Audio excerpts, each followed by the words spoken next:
What's up guys, Mike here, and today I want to jump into the question I've been hearing a lot lately. Is the housing market going to crash? And coming up with an answer to that question is kind of like rolling the dice on a craps table. Nobody really knows. So much news out there about the housing market, interest rates, supply and demand. This is leading some speculators to believe that a housing market crash like we saw in 2008 is coming.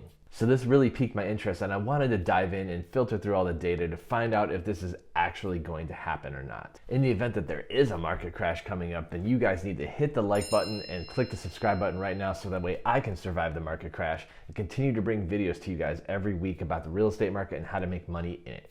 So in today's video, I want to share why some market experts think that the market won't crash this time around. And then I want to get into 5 things that you can do to insulate yourself against a real estate market crash in case they are wrong. The first reason that comes up is that inventory is still at record lows. According to the National Association of Realtors, there is only a 2.1 month supply of housing on the market, which compared to previous years and market cycles is extremely low. This explains why buyers have little choice but to bid up on homes and pay stupid prices for homes that don't even make sense or appraise. And this also shows that the supply and demand equation that we have right now simply won't support a market crash if these conditions continue. Another reason that supports that the market won't crash is that builders cannot build fast enough to meet the demand for new housing.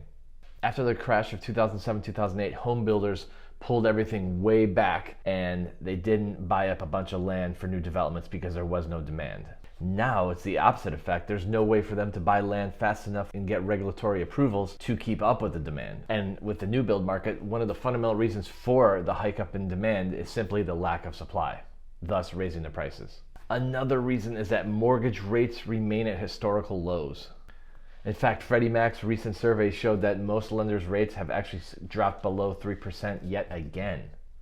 Low rates give home shoppers increased buying power, allowing their dollar to go further. Although rates are supposed to stabilize and rise up to about 3.7% going into fall and winter of 2021. This uptick may crimp home refinancing, but it's not going to stop the home buying. Another reason is demographic trends are creating new home buyers. There's strong demand for homes on many fronts. For example, many Americans who already owned homes during the pandemic decided that they needed bigger homes and decided to move. Millennials are also added into this mix as they are getting into their prime buying years and deciding to buy versus rent. Another reason is that unlike 2007, lending practices have remained very strict. In 2007, lending practices were very loose, and borrowers didn't need very much documentation, if at all, to qualify for a loan. We obviously know the end result of what that caused. So moving forward, banks and lenders have tightened up their procedures substantially. Borrowers nowadays have to be qualified, vetted, they have to have employment verification, income verification, all kinds of things just to make sure that they can qualify for that loan. Yet another reason to support that there won't be a market crash is unlike the last market crash in 2007, foreclosures are at an all-time low in 2020 going into 2021. So how is this so? In the years following the housing crash, millions of foreclosed homes flooded the market. This created a ton of inventory with depressed pricing. That is not the case anymore. Nowadays, most owners have a comfortable equity built into their homes as prices have risen steadily since the rebound of the crash. Lenders haven't been filing default notices during the pandemic, thus pushing foreclosures to record lows.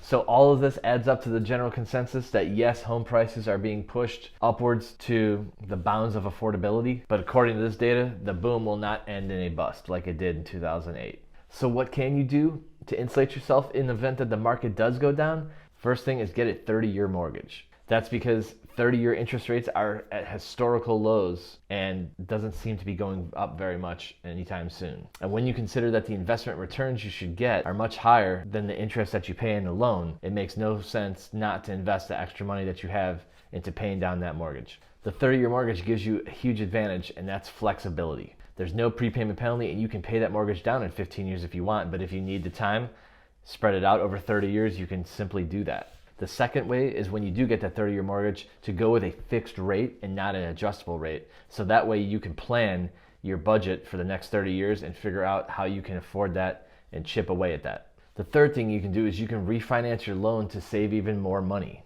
This allows you to get a brand new loan to replace your existing loan. And in most cases, your new loan is going to be at a lower interest rate than the current one you have, which by default will save you more money. The next tip I have is avoid selling your home unless you absolutely have to. The truth is, real estate values only matter if you plan on selling. If you're not selling, it doesn't really matter if the market crashes or not, because you're going to stay in your property long enough for the market to rebound and get back to where it should be. If you don't sell, you have all the time in the world to ride out market fluctuations, and it doesn't matter. Fifth, keep a safety fund on the side at all times when dealing with real estate. Anything can come up at any time. You never know when you have repairs that you have to do.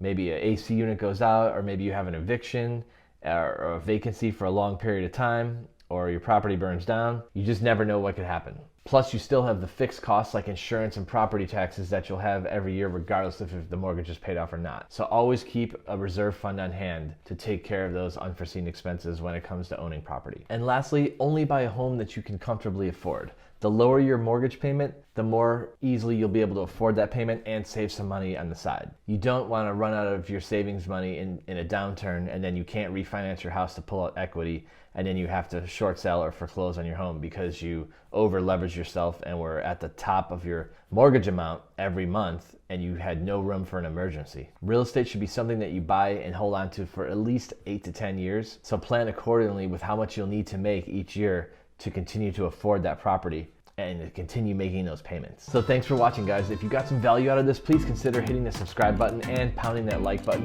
as it helps my video get to new audiences here on YouTube. Thanks again so much, and I will see you on the next one.